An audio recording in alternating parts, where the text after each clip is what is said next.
Hello, my name is Thea Rademacher, and my company, Flint Hills Publishing, is honored to host the online celebration for STEEP, a Black neurosurgeon's journey. Craig Yorke's stunning memoir is the 91st book in the Flint Hills Publishing catalog. In the past 10 years, I've got to work with some amazing authors, including one who is helping me here today. My right-hand helper with hosting online events is Flint Hills Publishing author and podcast host Lynn Murphy. Her platform, Women Who Push the Limits, includes the book 50 Life Lessons from Inspiring Women and a newly launched podcast, Demystifying the Transgender Journey. Thank you so much, Lynn. So let's start this celebration by introducing the author of the hour, Craig Yorke. Craig was born in Roxbury, Massachusetts. He received a BA from Harvard College and an MD from Harvard Medical School. After a neurosurgical residency at the University of California, San Francisco, he and his wife, the wonderful Mary Powell, moved to Topeka, Kansas, where he practiced neurosurgery for 25 years. He and Mary raised, according to Craig, two admirable sons. I admire the obvious closeness they maintain with their grown sons and their families.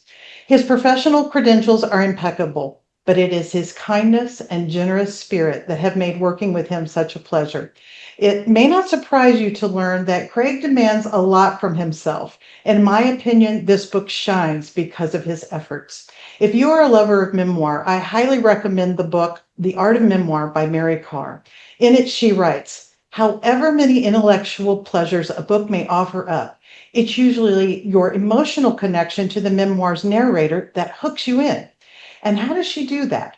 A good writer can conjure a landscape and its peoples to live inside you. And the best writers make you feel they've disclosed their soft underbellies. Craig, thank you for disclosing so many important themes and lessons from your life that will serve to enrich the lives of your readers. Well, thank you, Thea, so much. And thank you to everyone who's taken time out of their holiday Sunday afternoon to listen to us talk.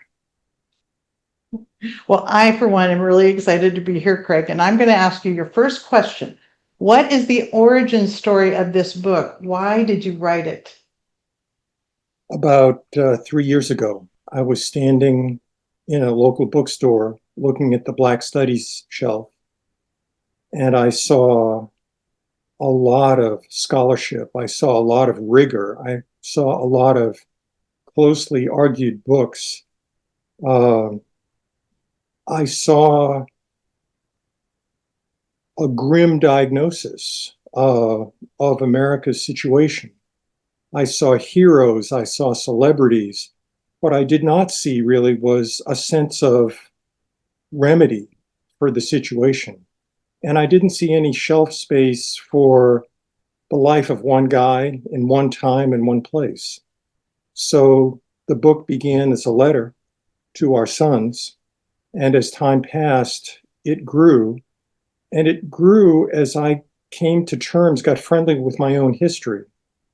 I started to understand that I had been pushing my history away, pushing the past away. And for that reason, it was controlling me below my awareness.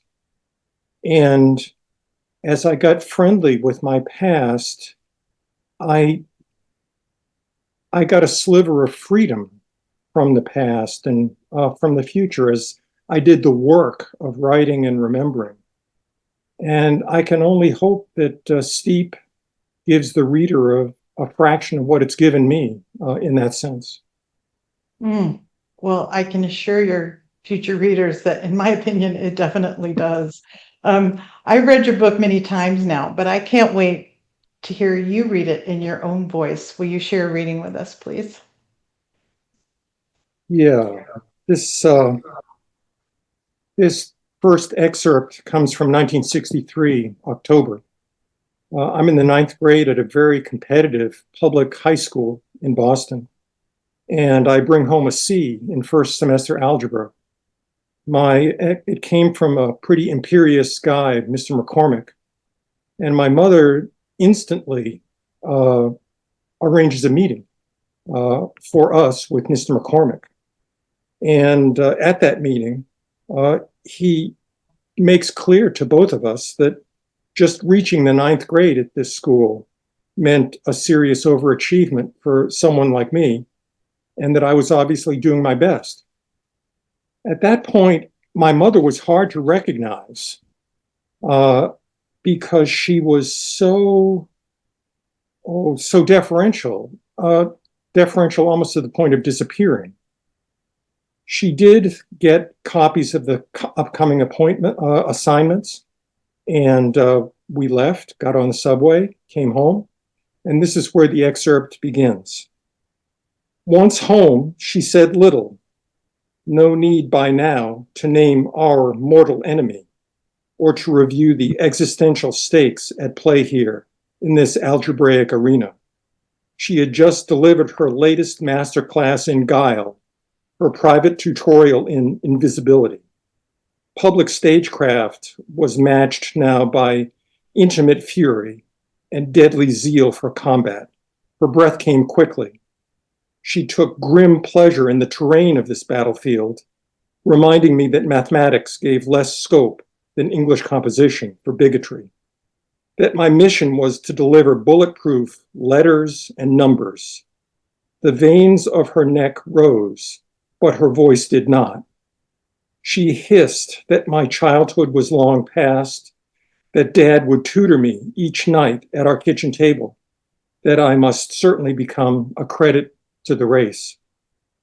I was drafted that day into the role of child soldier and left more than a few tears on that battered Formica table. But solving quadratic equations came to feel like buttoning my shirt. So that's the excerpt. Craig, I'm so glad you shared it. That was the first chapter that you sent me when we were just starting to get to know each other. And when I read that, I was like, I was so hooked. So thank you for sharing that. Now, as much as I don't like saying it, people really do judge a book by its cover. Can you tell us about the unusual image that's on the cover of your book? I can. Here it is.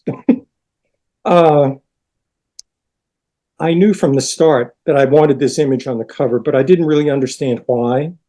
As time passed, the reasons came clear to me. There are three, basically. One is grace, the next is history, and the third is function. On the element of grace, this is a pen and ink drawing done from life. It's a drawing of an iconic brain cell done about 1900 by a Spanish artist, an anatomist named Ramon y Cajal.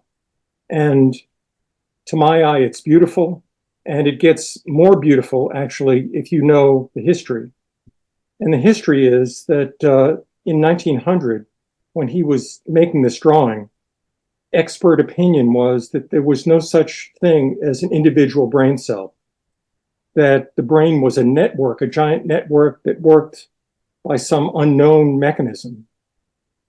Cajal, though, had his microscope, and he had his pen and his paper and his slides.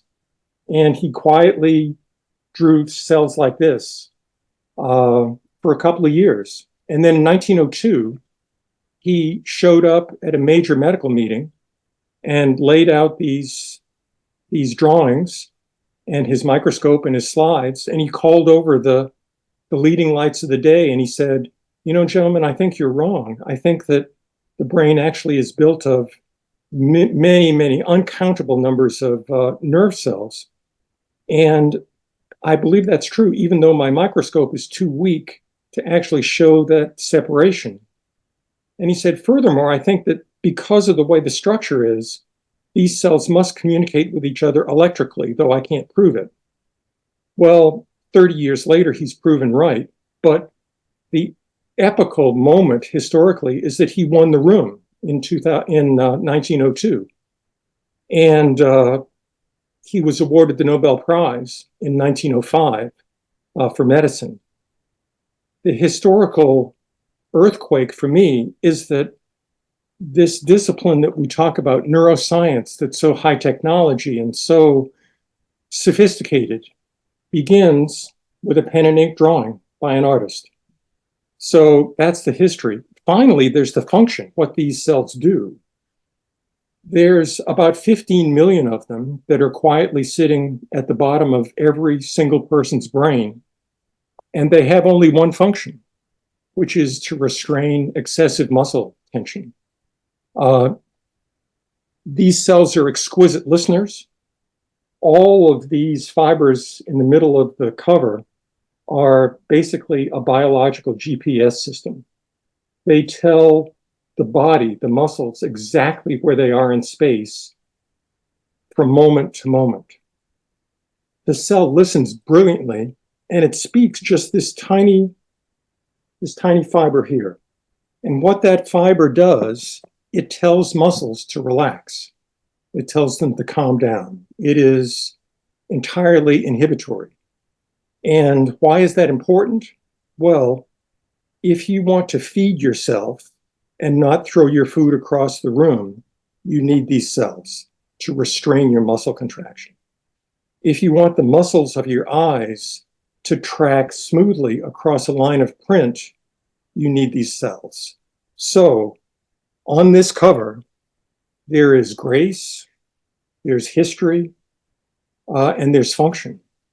And maybe the interior of the book comes up to that. Maybe it doesn't. We'll see. That's the cover. Thank you. That was a very interesting answer. Thank you. Craig, your life journey has taken place in some very different settings. I, for one, am happy you and Mary settled in Topeka. Can you share your journey share your reading about your journey to Topeka, Kansas? Sure. This excerpt comes from 1980. I've just finished a rigorous, highly academic residency in neurosurgery at UC San Francisco. And we're just newly married, and we're making a major change. We're walking away from the ivory tower, from academic life, and we're going to make a drive to Topeka, Kansas, where I'm going to try to open a new practice. So here's the journey was done in an old, temperamental German car. Okay, so here's the excerpt. The BMW was as faded as its tired blue paint, and though stylish, had relied on San Francisco's weather for its climate control. 1980 set records for heat, and our puny air conditioner died halfway through Nevada.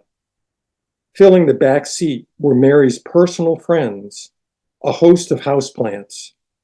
We in front acknowledged no ties to history or geography. The past was indeed past. We aimed to be new people in this new place, a classic American strategy. We crossed the Colorado border into the endless frying pan of Western Kansas, our vintage Napa wine quietly turning to toasty vinegar in the trunk. We enlisted the car's heater to cool the engine as we sprayed water onto our plants and onto each other. We reached Topeka's Holiday Inn at nearly midnight of our fourth day and unwound ourselves from our suddenly very foreign car. We had crossed our Rubicon and now passed through a cloud of huge flying insects circling the hotel's security lights. We reached the lobby and we entered our new lives. The temperature was 93 and the calendar read June 30. Craig, you've heard me ask you this question many times, but a publisher always asks an author, who is your intended reader? Who is your audience? Can you tell this audience who you wrote the book for? Yeah, several potential audiences. First, folks who feel hemmed in, diminished by their history or by the identity that the world has put on them. Second is people who are simultaneously in two states. They're successful and they're unhappy. Third is a group of people, those who are feeling invisible, feeling that they are the faces at the edges of America's banquet. Fourth, folks who feel like bigotry is yesterday's news. And finally, people who might be curious about what the work of neurosurgery is. Manual labor, punctuated by moments of intricate existential ballet. So those are the audiences that I was writing for. Well, I'm going to add to that. Anyone who loves memoir, who loves stories about people's very unusual, interesting lives, and people who love good writing. The writing in this book, I just think is superb. So, moving on, like the cover, a title is a critical part of the book. Why did you choose this title? The title, Steep, wears two hats. The first, the obvious one, is the adjective, the steep climb of upward mobility. But the second, the verb, means a lot more to me. Think for a second about what happens as tea steeps. It matures, it ripens. And in these last few years, and in this writing, myself has steeped. And the work has given me a hint of freedom from the past and freedom from the future. So the title Steep wears two hats, two understandings of the word. It makes me feel so good to know the personal impact that this writing journey has had for you. I think that's wonderful. It is therapeutic, to say the least. That's terrific. Craig, you've invested so much in your education and your surgical practice, and then you found yourself thinking about life beyond being a neurosurgeon. Can you share a reading with us about that time in your life? Yeah, this reading comes from 2002. At this point, I am a well-established neurosurgeon. I'm 54 years old. I'm also uneasy as a surgical subspecialist because I'm thinking that as time passes, I know more and more about less and less. And I'm thinking about leaving the operating room. And in this excerpt, I'm talking to my dad about it. These ruminations were too much for Dad. He asked with a mix of anxiety and irritation how he could brag to his friends if I retired. He needed a 10-minute answer or none at all. I had paid a high price for this whiff of freedom.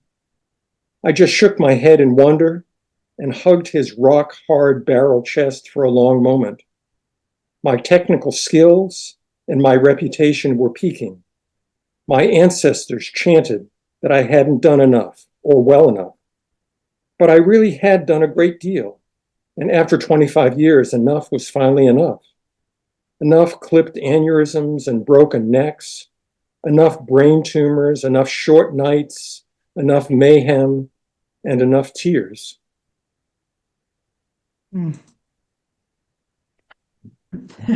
Greg, I have read aloud to my family and close friends the first page of your book several times. Would you share that with us as well? Yeah, this is kind of like, well, you'd call it a day in the life, except that it happened in the early hours of the morning.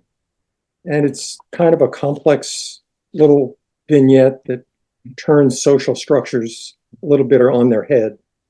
Anyway, here's the opening of the book. I lifted the phone on its first ring and ordered the usual studies. It perched about 18 inches from my left ear and seldom brought good news after midnight. My new patient had run his motorcycle into a tree. He had been unhelmeted and was now deeply unconscious. The ER told me the ambulance would reach them in about 15 minutes.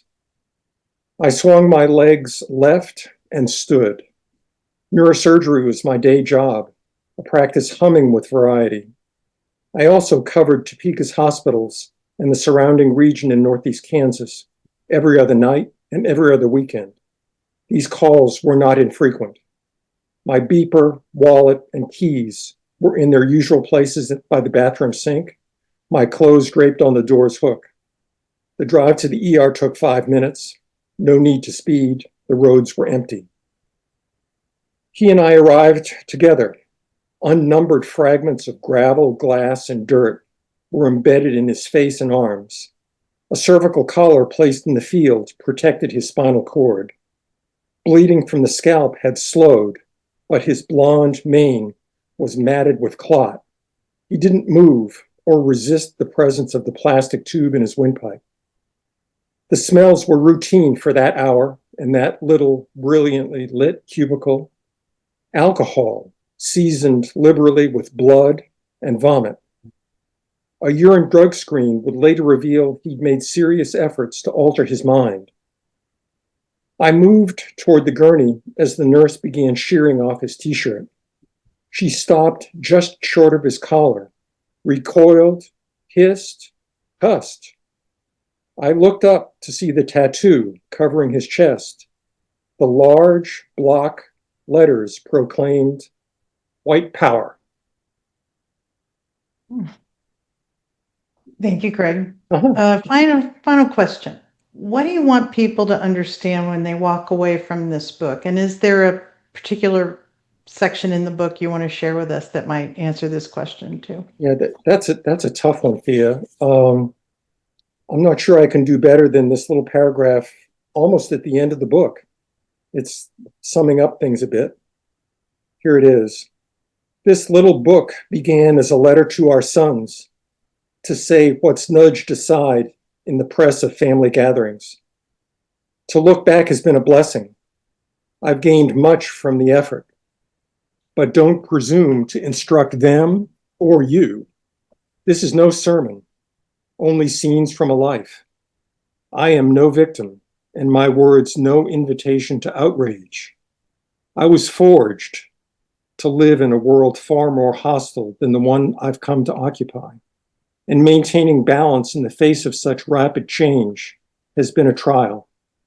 History's grip is strong, and its whisper of not good enough has echoed in endless variations through my years. It drove many praiseworthy actions, but could not create an entirely selfless motive for any of them. My path has had ups and downs. I've found no shortcuts, but I've come to see more selves inside me, and so to be more free. And I've come to see my neighbors as not altogether bad or good, but as more or less unhappy, and so all in need of a good turn. Mm-hmm. Craig, thank you so much for sharing those readings. I love hearing your book in your voice. It's terrific. Thanks, Steve. Thank you. So what I'm going to do right now is put on my publisher's hat, and we're going to talk about how you can support this incredible memoir. Well, the first thing you can do is buy the book. You can find it on Amazon, wherever books are sold. Bookshop.org is a wonderful website where you can indicate what bookstore you would like to purchase the book from. And also, you can ask your local bookstore if they have the book, and if they don't, they'll be able to get it for you. What else can you do? You can leave a review on Amazon, Google, or if you don't want to do that, send us a review. We love reading them. We love posting them. Word of mouth is an absolutely fantastic way for indie authors, any author, to get their book out there. People always ask, well, what book are you reading? Tell them. We'll really appreciate that. Dr. Yorke is available for speaking. As you can tell, he's a very thoughtful man. We're going to get him on some podcasts. We're going to get him out there. And oh boy, he's so excited, aren't you, Craig? A new challenge. He does a brilliant job at it. He's going to love it. Also, Craig has a website, craigyorke.com. You can stay up to date with different things that he has going on there. That will be evolving all the time. And finally, now we're going to open up the microphones for Q&A. So let's put Dr. Yorke on the hot seat and ask him some probing questions. We have one already. Can you share a story about something unusual you encountered in your medical practice? Yeah, about the most unusual thing happened fairly early on in my training when I was the chief resident at San Francisco General. I was at the end of my trauma rotation and I felt like I knew a lot. And then I was called to the ER and the EMT said, "We won't bring the patient in. You've got to come out to the ambulance to meet him." I thought, come on, this is crazy. So I get out there and I find a kid about my age, a flower child, who had shot himself in the head with his spear gun that he had been carrying around San Francisco for self-defense. He had spoken to God, and God had told him to do it. He triggered it inside a phone booth with his foot, and the entrance was right here under his eye, and the exit was up here. So the spear came right about from here to here. And the EMT said, well, what should we do here? We don't want to torque this spear, trying to get him into the hospital. Of course, I had done a lot of reading. I knew all the literature, but I had never seen anything about how to remove a spear from somebody's head. So one of the EMTs said, well, why don't we just use our bolt cutter and cut off the spear, at both ends, so it'll be easier to move him. I said, that's great. And so we went on from there. That qualified as a really unusual part of my training. And how did the patient do? Well, he had a really bad anxiety disorder, and he survived the operation brilliantly. He was actually talking in the ambulance. And a few days later, a really nicely dressed guy showed up. He was a psychiatrist. And the psychiatrist confided to me that this kid was a lot better than he'd been in several years. And the reason was that he had kind of done a do-it-yourself left frontal lobotomy by destroying his left frontal lobe. So that was some crazy training, I must say. A day in the life of a neurosurgeon. All right. We've had a couple people raise their hands. So Carolyn, do you want to, it looks like you've got your mic open. If you want to go ahead and ask your question. Thank you.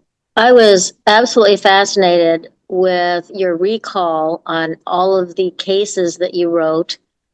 And, now anytime someone falls down, I'm thinking of a basilar artery, tear.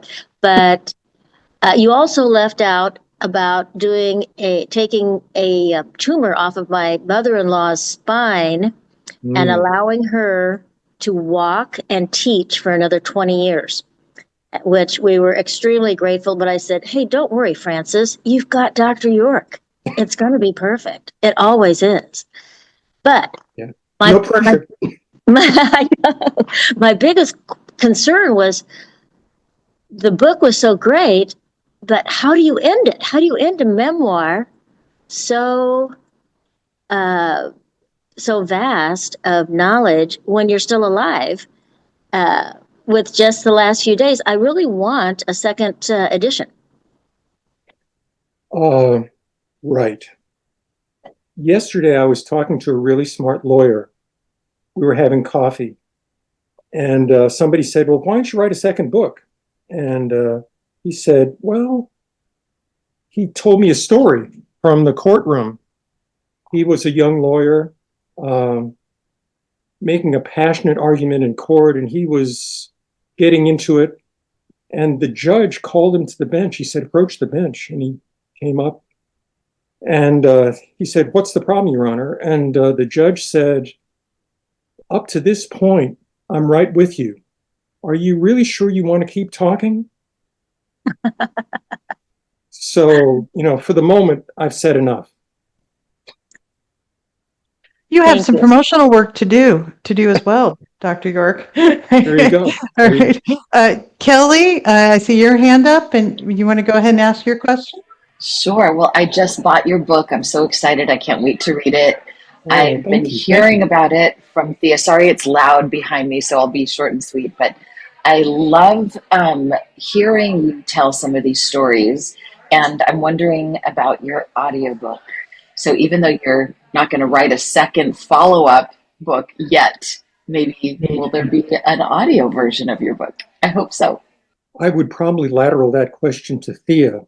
The one thing I know is that I'm not the reader because I don't have the training to keep people awake as I read. Oh, that's funny. Okay. Thea is the one who's the expert on audiobooks. Oh, well, Well, not really, but I know people who are experts. Thank you, Thank you. Kelly. We'll, Many we'll, we'll, thanks. we'll prod him on that one. Thank you. Yes, please. I want the audiobook. Yes. Thank you so Thank much you. for doing Oh, all that it took to get your book done. I'm so Oh, excited to thanks. read it. Thank you. Thank you. thank you, Kelly. We have a question from Dwayne. What was the most difficult event that you and Mary faced being in a mixed marriage? Was it accepted more in Topeka or back east? Uh, we had very little difficulty in Topeka. I think we were protected by the umbrella of the Menninger Foundation when we first came. I think we were protected by the fact that I was very necessary to the functioning of the hospitals. If you think about a general hospital, it's really tough to run it as a profitable enterprise without a neurosurgeon because you can't do trauma, you can't do spine. Uh, it's a problem. So we've run into this and that. Nothing really startling though. Sometimes when we made road trips to the far south and west, we would encounter people who were uncomfortable. But that's life, That's life for anybody. Right. Well, I'm glad to hear that about Topeka. Yeah. We have a question from a Mary, not your Mary, and Huh? she asks, how did you maintain your balance when confronted with serious trauma? Uh, that is what neurosurgical training is about. It is all about being in the moment. It is all about separating the problem from the person.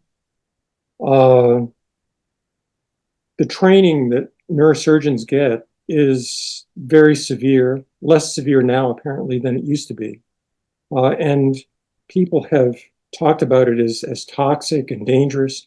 But one benefit it has is teaching the resident, the young surgeon, to recognize illness in a heartbeat, to tell the quick from the dead as a matter of habit in the daytime, nighttime, whether you're feeling well, badly.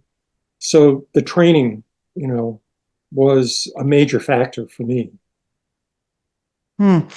Craig, I see that training spill over into my work with you. You remind me to be cool, calm, collected. And I think you got a little tired of me when you were being, had a lot of attention to detail. And I kept saying, it's not brain surgery. And I thought that was hilarious. But I felt the eye roll. Well, Craig, for those who know you, we know that you are an incredible musician. And I asked if you would play your violin for us, but because of some technical things about Zoom and sound, what we did was we recorded you playing a piece. Do you want to tell the audience what this is? And then after that, we will say goodbye to everyone and thank you for being here. So, Craig, what are we going to hear? Yeah, it's a simple little piece that I didn't really know much about until, say, 20 years ago. It's called Ashokan Farewell. It's not hard to play, but I became aware of it when I watched the Ken Burns series on the Civil War. It's kind of like a through line, a theme for the whole story. And although it sounds like it was written in 1860, it was actually written much more recently. So, Ashokan Farewell.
Craig, it is such an honor to have Steep, a Black neurosurgeon's journey, in the catalog of the Flint Hills Publishing, our family. Thank you so much.